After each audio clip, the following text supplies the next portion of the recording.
Welcome to Bringing Intimacy Back. I'm the host, Dr. April Brown, and today we are talking about increasing bedroom intimacy.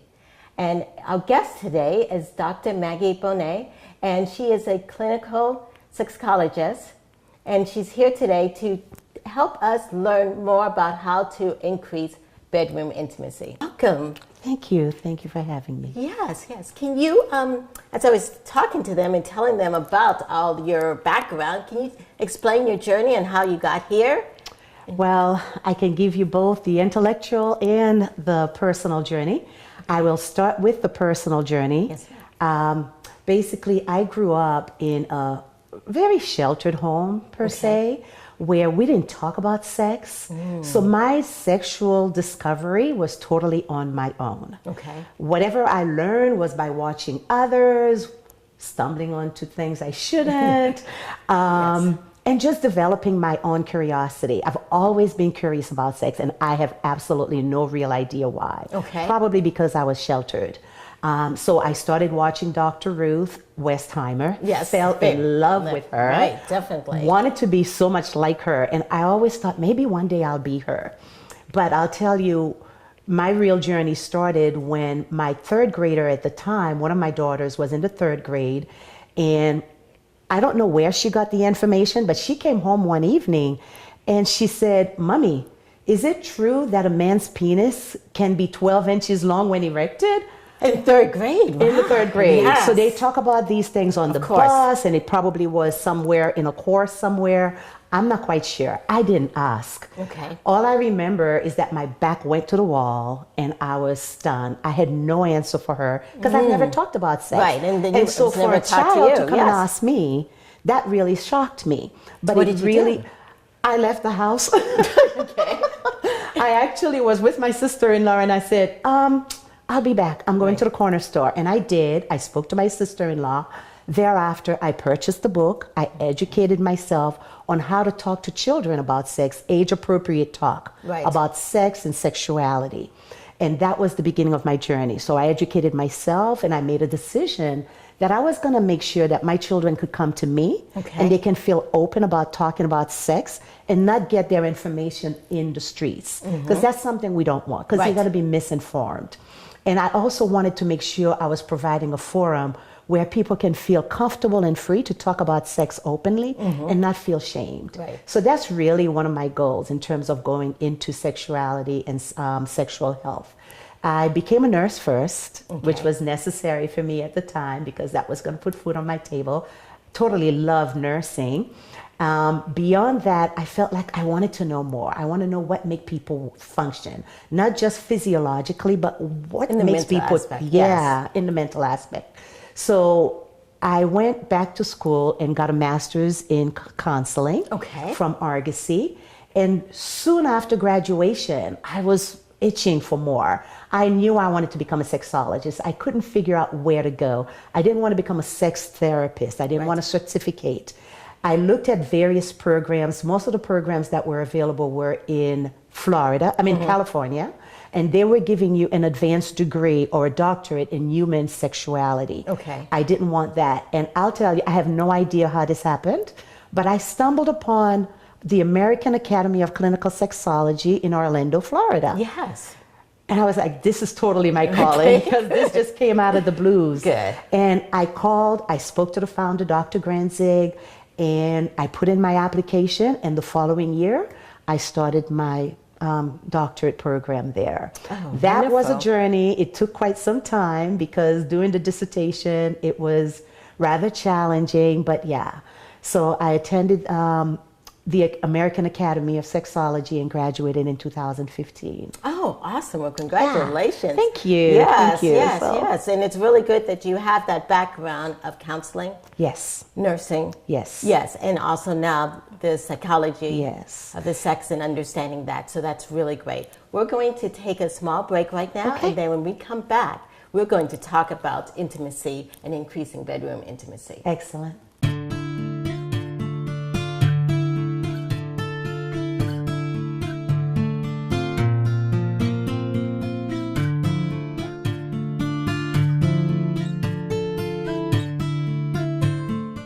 Feeling disconnected or alone? Trouble communicating or feeling understood? And do you want meaningful and purposeful relationships? And the desire to strengthen the bond in your relationships? Yes, then we have to intimately connect.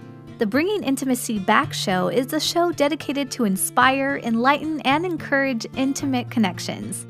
The show provides an engaging atmosphere to discuss and demonstrate ways to enhance intimacy in one's personal relationships with significant others, families, friends, higher power, and oneself. The show will discuss intimate connections in many different forms, such as sex, communication, emotional, physical, health, and spiritual. Thus, if you want to discover ways to increase the intimacy in your relationship, check out the Bringing Intimacy Back show, where intimacy is real. For more information about the Bringing Intimacy Back show, go to www.bringingintimacyback.com. Welcome back to the Bringing Intimacy Back show, where intimacy is real. And today our topic is about increasing bedroom intimacy, and we are so blessed to have Dr. Maggie Bonnet right here from Atlanta here coming today to talk about it. So Dr. Bonnet, what is your definition of intimacy?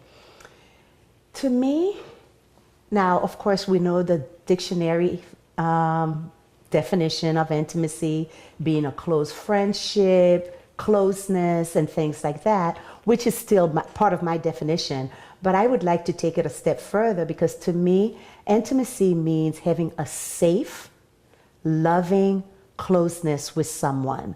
And I definitely wanted to put the fact that it needs to me, it has to be safe, because Right. you can sometimes feel like you're close to somebody, but there's it's a not lack that of sense of safety. Yes. So all of those components to me are quite important. It's not just being close, but it's also feeling that you're loved and feeling that you're safe in a relationship. Okay, yeah, definitely, because I think with the safetiness and the closeness, that increases trust. Absolutely. And without Absolutely. trust, You really don't have a stable relationship, No, in my definitely. opinion. In my opinion, and I Yes. dare say many would agree. yes. So I know you've probably dealt with individuals and couples who are wanting to increase their intimacy. Yeah. Yes, definitely. What advice can you give them on that? Well, before you think about increasing intimacy in the bedroom, you want to start thinking about increasing intimacy outside of the bedroom. Of course. And with all of that, communication is the key for me. Communication is the key within the bedroom setting, where there may be a potential sexual component to intimacy, or outside of the bedroom, where we're looking at emotional, intellectual, or psychological intimacy.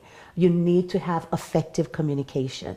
So that is where I believe a couple should start. And when I talk about starting outside of the bedroom, you don't just go in and feel like, oh, honey, we got to be able to get intimate. And what exactly is intimacy?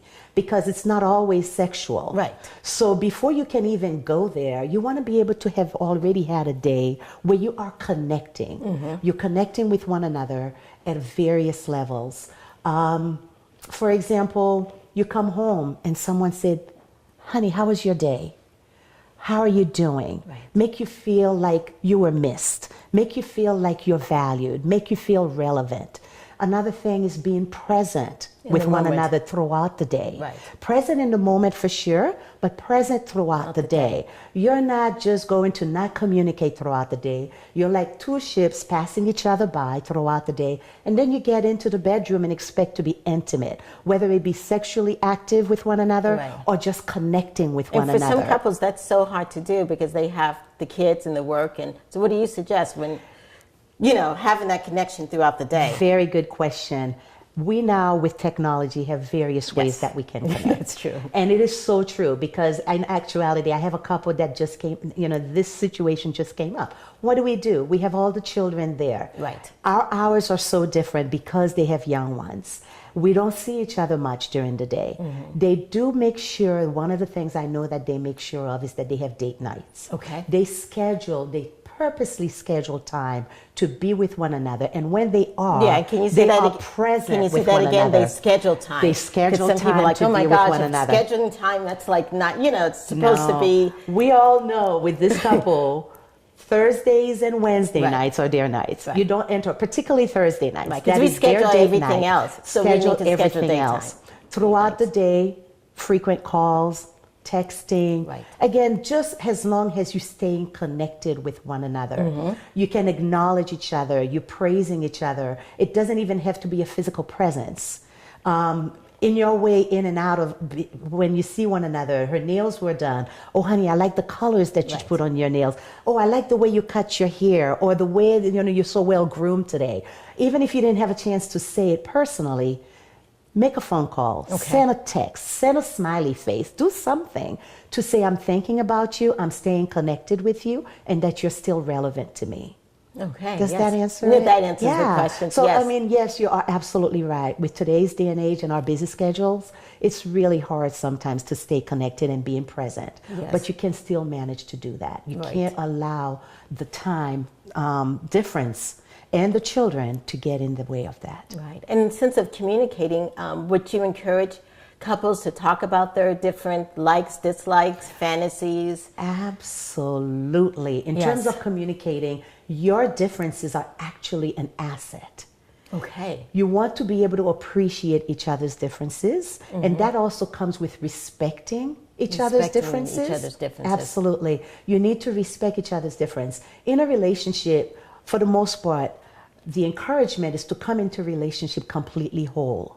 Of course. So yes. you are not coming in expecting somebody to make you better. Right. You are already excellent on your own, and what you're bringing to the table is enhancing the other person, not completing. You know how they Right. said, you complete me? Right. That's not how it really Not works. really. I Yes. mean, it's a nice statement, but not really. Right. I really feel like you must be complete and whole Right. in order for you to be able to give to someone else and enhance their lives, and vice versa. So you're not coming in to change somebody. You're not coming in. Now you have boundaries, and you have things that you may not like. You have core values Right. that may not correlate with the other person's, and you need to talk about that. But once you've been able to determine that you share some similar values and you do have those differences, you want to be able to build upon those, and you want to be able to respect the differences and still bring the union together and make it work. Right. Definitely. Yeah. Yeah. Yeah. What also about role playing? Role playing. Yes. I think that is definitely one of the things that would bring intimacy back into the bedroom. Okay. I really believe in Yes, role play. yes. And I think it's really fun. And surprisingly enough, whether it be young people or older people, they don't really think about role playing. And when we talk about role playing, it can be something as simple as a little outfit that you bring into the bedroom, a different wig that you wear Yes. for the woman for that. And I do tell a lot of my clients, particularly when they first get married, keep a few wigs around. Keep a few That's a little great outfits. idea. You want to have a The different different look. wigs, You want to yes. have something different that you bring to the Yes. table. So today you may be a brunette. Tomorrow Yes. you have, blonde hair or whatever. Yes. You wear fun little outfits. Yes. You can also role play outside of the course. bedroom. One of the examples that I've given before is that I'm married, or whether it be a partner or husband, to spice things up and make things different. Think about meeting somewhere else, away from home, when you have the time, even Right. if you have the children, get a babysitter. Go someplace away from home, rent a hotel room, And then just and meet go up. down in the lobby Yes. and pretend you don't know one another. Definitely. And you walk up to him and he picks you up, like use his pickup kind of lines, Yes. and pretend he doesn't know you, surprise the bartender. So because now you're dressed up and you meet this man, supposedly you don't know him, and he gives you these pickup lines, he buys you a drink or something, Yes. and you agree to go back up to his room. Oh my gosh. That's But so that is your scandalous. Yes. husband. Yes. But it gives you this sense of a thrill, something that may be missing, especially when you've been together for a period of time.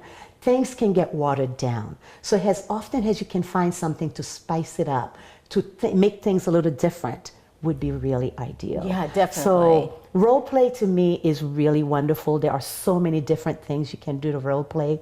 Like I said, it could be outside of the bedroom, it could be in the bedroom, and when the kids are not home, you can do just whatever you want. Ooh, cool. And Yes. figure out just anything that appeals to you and your partner. Yes, definitely. Thanks so much for giving us all that information. And yes, we're going to take a short break right now, and we will be right back to talk about more tools on increasing intimacy.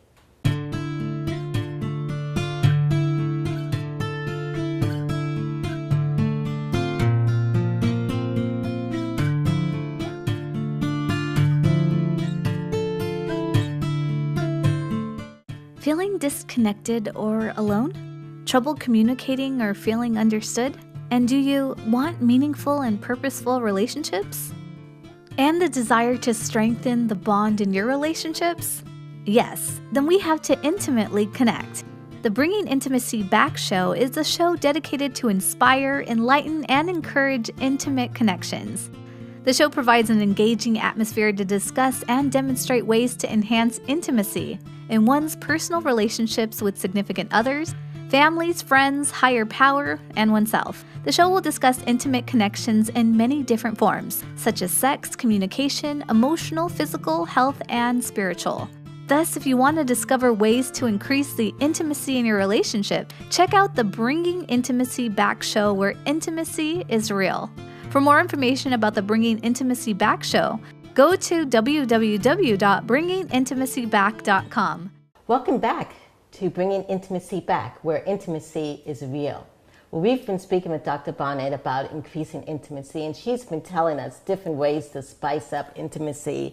And we're going to further in that conversation on how to increase intimacy. And as I was thinking, as you were talking last segment about role-playing, even you can do role-playing even in the sense of the communication throughout the day. Absolutely. You know what I'm saying? Sending sweet little, sexy little texts. Yes. There's a lot you can do. You're right. You can actually even role play. We have FaceTime. Right. You know, you can do so much with it. But just staying connected with one another throughout the day. I cannot emphasize that enough.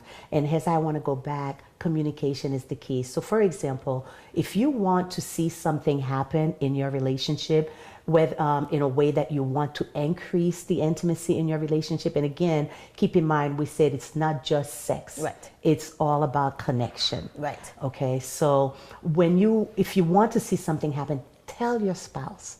Don't be afraid to tell your partner what you want to see happen in your relationship.